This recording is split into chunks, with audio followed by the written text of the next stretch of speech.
Hello friends, एक बार फिर से आप सबका स्वागत है मेरे YouTube चैनल मैथ्स पढ़े में।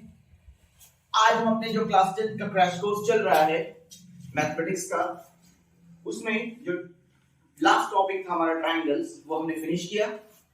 आज हम नया टॉपिक स्टार्ट करने जा रहे हैं, कोऑर्डिनेट ज्योमेट्री। देखिए, ये भी एक थोड़ा सा इंटरेस्टिंग टॉपिक है। वैसे तो फिर से बहुत सारी चीजें एक्सक्लूड हो गई, जिसकी वजह से डिफिकल्टी थोड़ी सी डिक्रीज हो गई है। अब टॉपिक को स्टार्ट करने से पहले मेरी रिक्वेस्ट है, जिस तरह से आप मेरे चैनल को सब्सक्राइब कर रहे हैं, मेरे वीडियोस को लाइक और शेयर कर रहे हैं, उसको आगे भी वैसे ही प्लीज सब्सक्राइब करिए, शेयर करिए, ज्यादा से ज्यादा लोग उसका बेनिफिट ले सके और जो बोर्ड्स के स्टूडेंट हैं उनको हेल्प मिल सके। अब देखिए, आज हम स्टार्ट करने जा रहे हैं जो कोऑर्डिनेट ज्योमेट्री। एक्चुअल में है क्या ये कोऑर्डिनेट ज्योमेट्री? देखिए, हमने 9th क्लास में जो भी कोऑर्डिनेट पढ़ा था उसमें सिर्फ लोकेशन थी, पॉइंट की, किसी पॉइंट को लोकेट करना, उसके कोऑर्डिनेट्स बताना, या फिर आपको एक रेक्टेंगल, आपको एक स्क्वायर, आपको एक ट्रायंगल दे दिया गया, उसके दो वर्टिसेस दिए गए हैं, या रेक्टेंगल स्क्वायर में 3 वर्टिसेस दिए गए, फोर्थ वर्टेक्स फाइंड करना रहता है। अब यहाँ पर चीजें थोड़ी सी चेंज हो गई हैं। यहाँ पर हमें डिस्टेंस दो पॉइंट्स के फाइंड करनी है, और अगर दो पॉइंट को एक लाइन ज्वाइन कर रही है, उसके बीच में कोई एक और पॉइंट है, और वो पॉइंट उस गिवन लाइन को किसी पर्टिकुलर रेशियो में डिवाइड करता है, तो हमें जो पॉइंट है जो रेशियो में डिवाइड कर रहा है, उसके कोऑर्डिनेट्स निकालने की फॉर्मूला पढ़ना है। बट मैं चाह रहा हूं कि एक बार मैं 9th क्लास की चीजों को एक बार फिर से रिकैप कर दे, क्या है ये कोऑर्डिनेट ज्योमेट्री एक्चुअल में। देखिए, ये क्या है कि ये स्टडी एक प्लेन की स्टडी है, स्टडी ऑफ अ प्लेन है, जिसको हम कार्टेशियन प्लेन कहते हैं। ये 2 डायमेंशन प्लेन होता है। इसमें जो प्लेन है वो 4 पार्ट्स में डिवाइड होता है। तो वो 4 पार्ट्स में कैसे डिवाइड होगा? वो 4 पार्ट में 2 लाइन की हेल्प से डिवाइड होता है। एक लाइन होती है वर्टिकल और एक लाइन होती है, क्या है कि 2 लाइन से ये पूरा प्लेन डिवाइड होता है 4 इक्वल पार्ट्स में। जो हॉरिजॉन्टल लाइन है इसको हम एक्स एक्सिस बोलते हैं, और जो वर्टिकल लाइन है उसको हम वाई एक्सिस बोलते हैं। ये x पॉजिटिव है, जैसे हमारे नंबर लाइन में चलता है कि बीच में सेंटर में 0 है, उसके राइट साइड में प्लस, उसके लेफ्ट साइड में माइनस। फिर हम क्लास 10th में ही जब ऑप्टिक्स में आते हैं, तो उसमें हम जब किसी इमेज को की डिस्टेंस, उसकी किस टाइप की इमेज है, रियल है, वर्चुअल है, या उसकी क्या हाइट है, वहां पे भी जब हम कॉन्सेप्ट लेते हैं तो यही कोऑर्डिनेट का कॉन्सेप्ट लेते हैं। लाइन के ऊपर की चीजें पॉजिटिव, लाइन के नीचे की चीजें नेगेटिव। अब ये क्या है? एक प्लेन है, स्टडी है प्लेन की, जिसमें 4 पार्ट्स हैं जिनको हम क्वाड्रेंट्स बोलते हैं। ये फर्स्ट क्वाड्रेंट है, ये सेकंड क्वाड्रेंट है, ये थर्ड क्वाड्रेंट है, और ये फोर्थ क्वाड्रेंट है। अब चूंकि x यहां पर प्लस है, y यहां पर प्लस है, y यहां पर माइनस है, x यहां पर माइनस है, तो कोई भी पॉइंट जब फर्स्ट क्वाड्रेंट में होता है तो उसका जो कोऑर्डिनेट्स के जो साइन होती है, वो देखिए प्लस, पहले हम x लिखते हैं, फिर y, यानी कि वो प्लस प्लस होती है। ऐसे जब हम सेकंड क्वाड्रेंट में आते हैं, यहाँ पर मेरा x नेगेटिव है, y पॉजिटिव है, तो माइनस प्लस।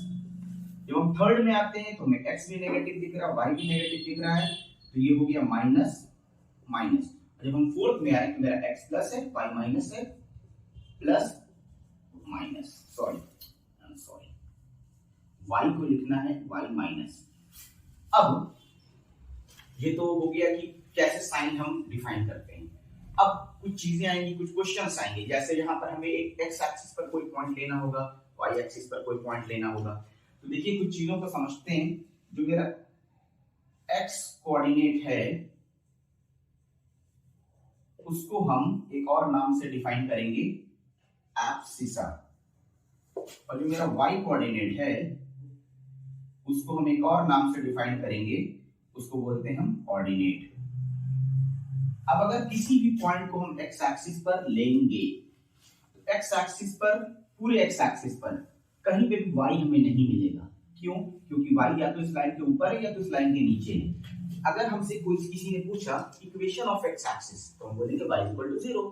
ऐसे सिमिलरली अगर हम इस पूरे y एक्सिस पर ट्रैवल करें तो x या तो इसके राइट साइड में या तो इसके लेफ्ट साइड में है, बट इस लाइन पर कहीं भी x जो है नहीं होता है। तो इक्वेशन ऑफ x एक्सिस होता है y is equal to 0 and equation of y axis x is equal to 0। किसी भी पॉइंट को हमें, सॉरी, एक्स एक्सिस और वाई एक्सिस की इक्वेशन है। अब देखिए, अगर हमने किसी भी पॉइंट को इस पर लिया तो उसके कोऑर्डिनेट कैसे लेंगे हम? इस पॉइंट, इस पूरी लाइन पर किसी भी पॉइंट को मैंने लिया तो यहाँ पर भी x तो है y0, x तो है y0, x तो है y0, x तो है y0। तो any point on x axis is of the form x, 0, जहां पर x प्लस भी हो सकता है, माइनस भी हो सकता है। Similarly any point on y axis is of the form 0, y। पहले हम x को लिखते हैं तो x होगा ही नहीं y एक्सिस पर। अब किसी पॉइंट का जो कोऑर्डिनेट दिया है उसका y एक्सिस से डिस्टेंस x कोऑर्डिनेट होता है, x एक्सिस से डिस्टेंस y कोऑर्डिनेट होता है। देखिए कोऑर्डिनेट में हर चीज उल्टा चलता है, कन्वर्स चलता है। Distance of any point from x axis is y coordinate। ये सारे हम पॉइंट्स आपसे डिस्कस कर रहे हैं।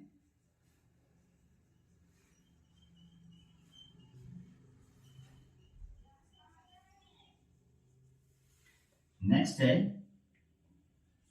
Distance of any point from x axis is y coordinate, it's y coordinate। ऐसे ही distance of any point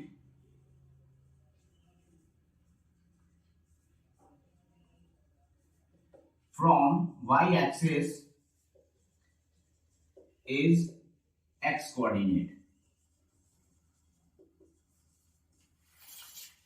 ये सारे पॉइंट्स हैं जो हमें हमेशा याद रखने हैं। जब भी किसी क्वेश्चन को हम सॉल्व करेंगे सारी चीजों का कंसिडरेशन लेके चलना है। अब हम किसी पॉइंट का डिस्टेंस फाइंड करेंगे। डिस्टेंस फाइंड करने के लिए हमने इसीलिए ट्रायंगल चैप्टर पहले पढ़ा है। देखिए सीबीएसई में की बुक जो एनसीईआरटी है उसमें जो चैप्टर का अरेंजमेंट है वो बहुत ही ब्यूटीफुली किया गया है।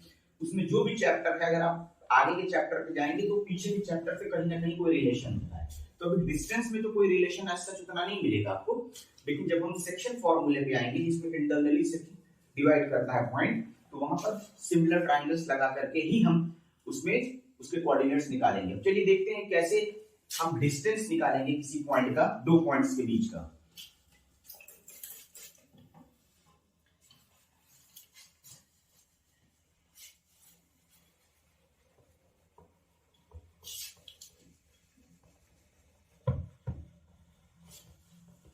वीडियो को आप बार बार अगर रिवाइंड कर करके देखेंगे तो चीजें ज्यादा क्लियर होंगी। जो प्रॉब्लम्स है प्लीज कमेंट सेक्शन में उसको कमेंट जरूर करिए, जिससे कि आपकी जो डिफिकल्टीज जो आप फेस कर रहे हैं, जो प्रॉब्लम आप फेस कर रहे हैं, उसको हम और भी अच्छे से एक्सप्लेन करें। बट फिर से ये क्रैश कोर्स है तो हम बहुत ज्यादा डीपली हर चीज में नहीं जा सकते, हमारे पास टाइम की प्रॉब्लम है थोड़ी सी। अब देखिए किसी दो पॉइंट्स के बीच का डिस्टेंस कैसे इसमें किया जाता है। ये मेरा फिर से, अब सपोज करिए एक पॉइंट ए था, ये एक पॉइंट बी था, ये ए था जिसके कोऑर्डिनेट थे x1 y1, पहला पॉइंट है। ये पॉइंट बी है इसके कोऑर्डिनेट थे x2 y2। अब इसका हमें डिस्टेंस निकालना है डिस्टेंस फॉर्मूले से।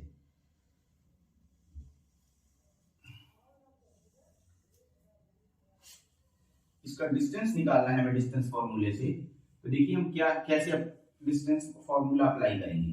अगर इस पॉइंट x का डिस्टेंस यहां से देखें तो ये x1 है, और इस पॉइंट b का डिस्टेंस देखें तो ये डिस्टेंस x1 है और ये डिस्टेंस x2 है।